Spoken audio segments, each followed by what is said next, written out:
잘 드려도 오늘 우리로 말하면 예배만 잘 드려도 이렇게 되겠습니다. 가끔 성도들 중에 나는 별로 달란트가 없어서 기도도 찬양도 또 재산이 넉넉지 못하여 감사헌금도 제대로 못했다, 그런 분들은 오늘 말씀을 통해서 위로가 되고 격려가 됐으면 좋겠습니다. 예배만 잘 드려도 이것은 하나님의 뜻입니다. 히브리서 11장 4절에 보면은 믿음으로 아벨은 가인보다 더 나은 제사를 하나님께 드림으로 의로운 자라 하시는 증거를 얻었으니 하나님이 그 예물에 대하여 증언하셨습니다. 그가 죽었으나 그 믿음으로서 지금도 말하느니라. 그렇게 말씀하고 있습니다. 여러분, 이 세상에는 직업들이 대체적으로 20만 가지 정도가 된다고 합니다. 얼마나 별의별 직업이 많습니까? 그러나 이 땅 위에도 무언가 자기의 직업에 있어서 뛰어난 사람, 아주 그 하는 일이 말하자면은 장인 정신을 가지고 있고 달인이 되어버린 사람은 그 한 가지 직업 때문에 성공을 거두고 많은 사람들에게 체인을 내주고 말하자면은 쓰임을 받게 되는 것을 알 수가 있습니다. 이와 같이 우리도 하나님 앞에서 한 가지만이라도 잘하면 하나님은 많은 것을 보지 않고 그 잘하는 한 가지를 보고 복을 주신다는 것입니다. 우리가 성경을 통해서 보면 요셉은 물론 여러 가지 다재다능하지만 꿈 하나만큼은 애굽 전역에서 누구도 해석할 수 없는 꿈, 이 요셉이 꿈을 해석하는 데는 기가 막히게 잘했습니다. 성막을 지을 때는 오홀리압과 부사렐이 그 모든 것을 많은 사람이 들어도 잘 모르지만 오홀리압과 부사렐은 하나님이 계시하는 그 모든 것을 깨닫고 모든 기구를 만들어내는데 하나님의 뜻에 맞도록 만들어냈다는 것은 그들이 아주 장인 정신을 가지고 있었다는 것을 알 수가 있습니다. 또한 다윗을 말하면은 다윗은 여러 방면에 다재다능하지만 그러나 하나님 앞에 쓰임을 받을 때는 물맷돌 하나였습니다. 이 물맷돌 5개를 가지고 골리앗 앞에 나섰지만 한 개면 충분했습니다. 이것은 뭘 말하고 있느냐? 물론 하나님께서 도와주시고 은혜를 주셨지만 이 한 가지만큼은 충분했다는 것입니다. 분명했다는 것을 알 수가 있습니다. 여러분, 세상 이야기도 했지만 인기 가수가 여러 노래를 불러서 인기 가수가 되는 것이 아닙니다. 자기 노래, 무언가 한 곡을 불러도 자기 노래입니다. 세상에 수많은 과학자들이 있지만 이름 있는 과학자는 결국은 자기가 연구해서 무언가를 인류에 공헌을 하게 되면은 그러면 최고의 권위 있는 과학자요, 말하자면 노벨상을 받게 되고 역사가 기억하는 그런 사람이 되는 것입니다. 교회도 보니까 도시교회 가운데서 큰 교회들은 특징이 다 있더라고요. 순복음 중앙교회 이야기를 제가 한번 듣고 이야, 그 참 대단하구나. 50만 명, 60만 명, 100만 명, 200만 명, 어떻게 서울시에 200만 명이나 그 교회가 1000만 성도 가운데 5분의 1이, 근데 그것이 아니고 보니까 순복음 교회는 한 번 등록하면 못 빠져나간다. 예배드리러 한 번 오면 못 빠져나간다. 지방으로 가도 순복음 교회이라. 어떤 사람이 전도를 하는데 제가 들은 얘기입니다만 교회 가자고 하니까 하도 가자고 하니까 한 번 가준다고 갔던 것이 이게 웬일입니까? 빠져나갈 방법이 없어요. 그러니까 이 사람 가버렸답니다. 아예. 근데 이사를 가버렸는데 어디에서 어디로 가는지 전혀 얘기도 않고 갔는데 그걸 알고 누군가 알고 동사무소 가서 이사 갔다는 걸 알고 어디로 갔는지 찾아가지고 순복음교회 교인을 또다시 보내더라는 거예요. 도망을 가도 안 되고 죽는 일 외에는 순복음 중앙교회를 못 떠나더라고요. 그러니 그 교회는 한 번 등록하면은 빠져나갈 수가 없으니 마치 한 번 들어가면 발목에 착고를 채워버리듯이 그래서 그 교회가 부흥이 된다. 물론 여러 가지 잘 하는 면이 있겠죠. 여러분 또 온누리 교회 같은 경우에는 찬양을 좋아하는 사람이 서울에서 보면 다 모여듭니다. 그 교회는 찬양에 아주 몇 시간씩 찬양을 한다고 합니다. 그냥 교회가 쉬는 시간이 없이 그냥 찬양대가 바뀌어지면서 계속적으로 찬양을 하는데 그렇게 찬양으로 뜨거운 교회라고 합니다. 우리 총회장을 지낸 꽃동산 교회는 주일학교 하나만큼은 얼마나 대단한지 제가 그 교회에 설교하러 올라가 보니까 주일학교 교회 건물이 따로 있어요. 얼마나 많이 모이느냐 하면은 주일날 10,000명씩 모인다. 요즘 같은 시대에도 그 지역에 있는 아이들뿐만 아니고 다른 지역에까지 차가 다 막 서울 시내에서 꽃동산 교회가 차가 나가가지고 다 싣고 들어오는데 이거는 주일학교가 어마어마한 것입니다.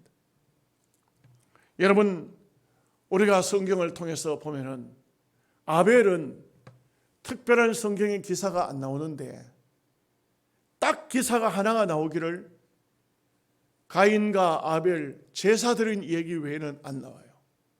그런데 히브리서 기자는 아벨에 대해서 이렇게 말하죠. 저가 더 나은 제사를 하나님께 드림으로 의로운 자라 하시는 증거를 얻었으니 이는 하나님을 기쁘시게 한 증거다고 말하고 있어요. 딱 한 번 제사 드린 얘기가 나오는데 얼마나 제사를 잘 드렸든지 하나님이 기뻐하시는 제사였다고 그렇게 말하고 있습니다. 우리가 여러 달란트 받아서 다 잘하면 좋겠지만 그러나 다 잘 못해도 한 가지라도 하나님 앞에 잘하면 하나님은 들어서 쓰신다는 것입니다.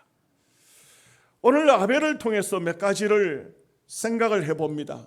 어떻게 더 나은 제사를 드릴 수가 있었을까? 첫째는 아벨은 거룩한 삶의 제사를 드렸다. 이렇게 말씀을 드릴 수가 있습니다. 가인의 제사를 하나님께서 받지 아니하셨는데 가인이 막 얼굴색이 변하고 말하자면은 하나님 앞에 벌써 분한 마음이 보였습니다. 그런데 하나님께서는 오늘 여기에 7절 말씀에 보면은 이렇게 말씀합니다. 내가 선을 행하면 어찌 낯을 들지 못하겠느냐? 선을 행하지 아니하면 죄가 문에 엎드려 있느니라. 죄가 너를 원하나 너는 죄를 다스릴지니라. 아벨을 향해서 가인을 향해서 하나님께서 하신 말씀은 네가 선을 행한다면 낯을 들고 다니지 못하느냐? 여러분 대체적으로 죄를 범한 사람은 죄가 드러나면 고개를 들지 못합니다.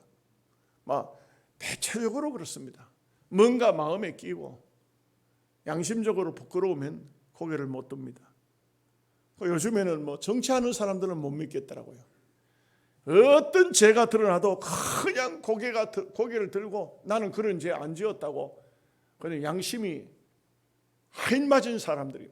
소위 세상 말로 양심에 철판 깔았다. 그런 말을 하는 그런 사람들입니다. 대체적으로 보면은 사람이 죄를 짓고 나면은 참 부끄럽다. 고개를 들지 못합니다. 가인이라는 사람도 낯을 들지 못하고 다녔다는 것은 고개를 들고 다니지 못했다는 것입니다. 이것은 무엇을 말하고 있냐? 생활과 삶 속에 벌써 죄가 깊이 들어와 있다는 것입니다. 너는 죄를 다스리라. 죄가 너를 원한다고 죄가 우리를 가까이 와서 자꾸 끌어당깁니다. 죄는 참 희한한 것이 죽는 날까지 그 죄는 우리의 곁에 와 있습니다. 그림자처럼 따라다닙니다. 죄가 원하는 대로 우리가 다 해서는 안 된다는 것이죠. 총신대학교의 김등용 교수가 예배학 책을 냈는데 제가 그 책을 읽어보니까 이런 말씀이 나옵니다. 우리가 하나님께 드리는 예배가 몇 시간이냐? 일주일에 몇 시간이냐? 뭐 사람들마다 달라요. 어떤 사람은 주일 낮 예배 딱 한 번만 나옵니다. 1시간. 어떤 사람은 주일 낮 예배, 저녁 예배, 수요일 예배 3시간. 어떤 사람은 구역 예배까지 4시간. 어떤 사람은 새벽기도 7시간 합해서 11시간. 그러면 다 한 거냐? 김동영 교수는 이렇게 말합니다. 우리의 하루에 24시간에 전부가 예배가 되어야 되고 일주일에 168시간 전부가 예배가 되어야 되지, 어느 한 부분만 거룩하고 어느 한 부분은 세속되고 그렇게 해서 안 된다는 것입니다.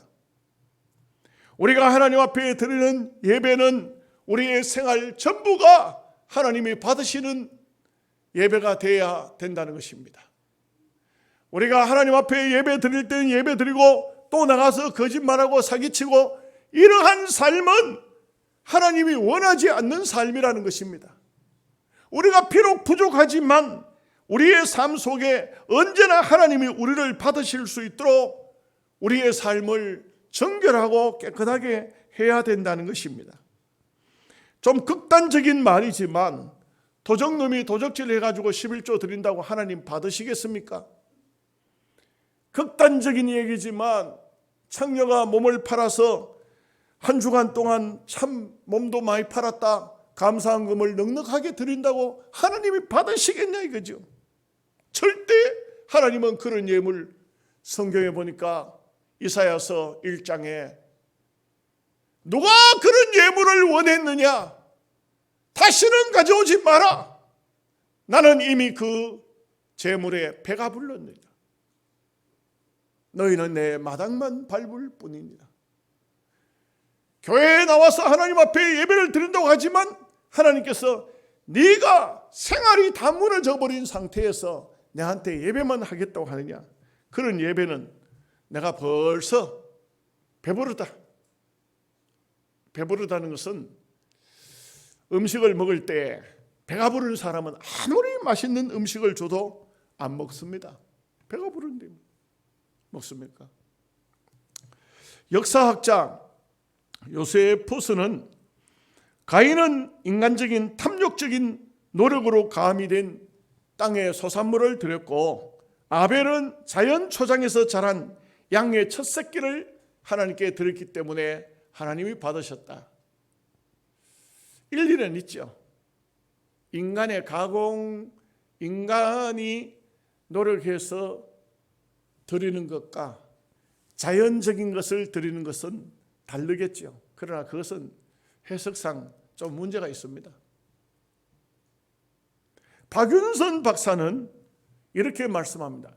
피 흘림이 없은즉 사함이 없다. 성경이 그렇게 말씀했으니 하나님이 양의 제물에 피를 보고 받으셨다. 아닙니다. 물론 그 말은 하나의 일리는 있지만 아닙니다. 왜냐하면 구약에는 엄연히 소제라는 제사가 있어서 소제 제사는 곡식입니다. 곡식이 피가 있습니까? 그러면 소제 제사는 하나님께서 안 받으시는 헛된 제사입니까? 아니잖아요. 어떤 제사든지 하나님이 다 받으실 수 있습니다. 단지 가인의 생활이 문제가 되는 것입니다. 가인이 거룩지 못하면 우리는 하나님 앞에 10번, 100번 제사를 드리든 오늘 우리가 예배를 드리든 하나님이 거절하신다는 것을 알 수가 있습니다. 더 나은 예배는 깊이 회개가 가미된 예배여야 합니다. 우리가 하나님의 전에 나오면 제일 먼저 할 일은 회개부터 해야 합니다. 회개를 깊이 하고, 하나님, 내가 부족해서 또 죄를 지었습니다. 내가 연약해서 또 허물이 많이 쌓였습니다. 나의 모든 죄를 주님의 보혈로 씻어주세요. 다 정결하게 하고 그렇게 회개하고 난 다음에 찬양을 부르십시오. 하나님 얼마나 기뻐하시겠어요. 여러분들이 헌금을 드립니다. 그 헌금이 문제가 아니에요. 내가 내 몸과 마음이 정결하고 깨끗해진 성도가 드리는 헌금을 하나님 왜 안 받으시겠어요? 사도 바울은 향기로운 제물이라고 했어요. 우리가 하나님 앞에 드릴 때에 헛되게 사는 삶을 가지고 와서 회개치 않고 드리는 제사는, 예배는 가인의 제사가 될 수밖에 없습니다. 두 번째, 우리가 하나님 앞에 믿음의 제사를 드리기 위해서는 반드시 말씀을 듣고 순종하는 삶을 살아야 됩니다. 말씀 듣고 말씀은 따로 나는 따로 이렇게 사는 삶은 하나님이 기뻐하는 삶이 될 수가 없습니다.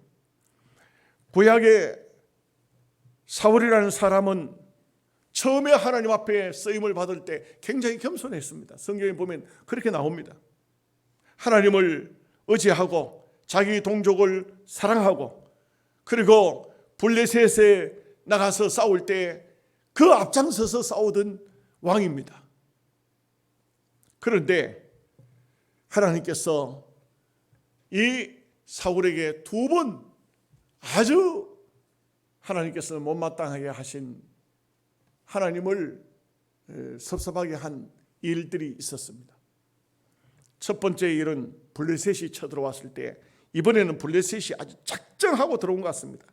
얼마나 들어왔냐면 병거 3만, 마병 6천, 백성은, 군인들은 바닷가에 모래와 같이, 이 엄청난 군대가, 아마 블레셋의 나라는 이스라엘보다 원천적으로 커요. 큰 나라입니다. 창세기 7장에 보면은 벌써 그때 나라가 섰어요. 그러니 그 나라는 굉장히 큰 나라예요. 사실상 지역이 넓지 않아서 그렇지 나중에 보면은 이 블레셋이라는 나라가 실제는 애굽이나 바벨론이나 별로 다르지 않을 정도로 아주 강한 나라입니다. 이런 나라지만 그때 당시에 보면은 블레셋은 도시만 해도 5개 큰 도시가 있었어요. 이럴 정도로 큰 나라입니다. 그러니 쳐들어올 때 이 사울이라는 임금이 사무엘 선지자가 와서 제사를 드려줘야 군인들이 전쟁하러 나갈 텐데 사무엘이 안 오는 겁니다. 사무엘이 안 오는 겁니다. 여러분, 참 이럴 때가 참 난감할 때입니다. 여러분, 히브리 백성들이 광야에 나와서 모세가 시내산에 올라갔는데 아무 소식이 없이 39일째 되었을 때는 도저히 못 견뎌서 이 아론에게 졸라가지고 금송아지 만들었지 않습니까? 하루 40일이면 모세가 내려오는데 그걸 못 기다렸어요. 사무엘이 오는 그 시간을 못 기다렸어요. 너무 마음이 조급했어요. 사울이 제물 가져오라, 왕의 명령으로 제물을 가져오니까 자기가 제사를 드렸다 이거죠. 여러분, 이것은 굉장히 무서운 일이에요. 하나님께서는 구약에는 신약과 다르게 엄격하게 구분을 해놨습니다. 하나님의 계시가 임하지 않는데 선지자는 가짜 선지자입니다. 하나님께서 제사장을 세워놨는데 제사장이 아닌 사람이 제사를 드리는 것은 가짜입니다. 하나님은 가짜를 절대로 좋아하지 않습니다. 제사가 딱 끝나니까 사무엘이 왔습니다. 사무엘이 와서 보고 뭐라고 하냐면 왕은 망령된 짓을 했습니다. 요즘 우리말로 하면 노망이 났습니다. 이 사무엘 앞에 사울 왕이 변명을 합니다. 그러나 사무엘은 정확하게 말합니다. 당신이 하나님 말씀을 거역하였은즉 당신이 하나님을 버렸으므로 하나님도 당신을 버릴 것이다. 하나님 앞에 제사를 드렸는데 하나님을 거역했다는 것입니다. 또 한 가지 있죠. 아말렉을 쳐서 없이 하라. 그런데 다 진멸하는 하나님의 명령을 거역하고 양의 새끼 짐승들 살찐 거 다 가지고 오고 왕을 사로잡아 오고, 그랬더니 또 사무엘이 나타났습니다. 왜 왕은 말씀에 순종하지 아니하느냐? 난 순종한다고, 다 순종한다고. 순종하는데 그냥 살찐 송아지 보니까 하나님 앞에 제사 드리고 싶어서 가지고 왔다고. 일부분 가져왔다고. 그런데 사무엘 선지자가 책망합니다. 사무엘상 15장 22절 말씀에 여호와께서 번제와 다른 제사를 그 목소리 순종하는 것을 좋아하신 같이 좋아하시겠나이까? 하나님은 어떤 제사를 드리는 것보다 하나님 앞에 순종의 삶을 사는 것을 더 기뻐하신다. 한 가지 더 말씀을 드립니다. 가인의 제사와 아벨의 제사, 여러 가지 무슨 소리를 해도 가인은 믿음이 없습니다. 아벨은 믿음이 있습니다. 그것은 히브리서 기자가 아벨은 믿음으로 했습니다. 하나님만 인정하는 것이 아니고 사람도 보면 압니다. 여러분, 죄송한 얘기지만 목사도 교인들을 볼 때 우리 장로님은 전심으로 하는구나, 우리 권사님은 전심으로 하는구나, 저분은 신앙생활을 하되 진심이다, 압니다. 모르는 것 같죠? 아닙니다. 압니다. 진심으로 하나님 앞에 예배하는 자를 왜 모르겠습니까? 압니다. 헌금을 해도 진심으로 합니다. 기도를 해도 진심으로 합니다. 찬양을 해도 진심으로 합니다. 근성적으로 하는 것은 다 압니다. 하나님도 알고 사람도 압니다. 우리는 그렇기 때문에 히브리서 11장을 보면 아벨은 믿음으로 라고 기록이 되어져 있습니다. 우리가 하나님 앞에 믿음으로 산다는 것은 대단히 중요한 삶입니다.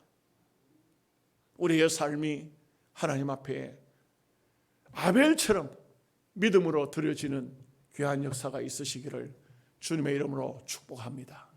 아멘. 기도하겠습니다. 하나님, 우리 아버지,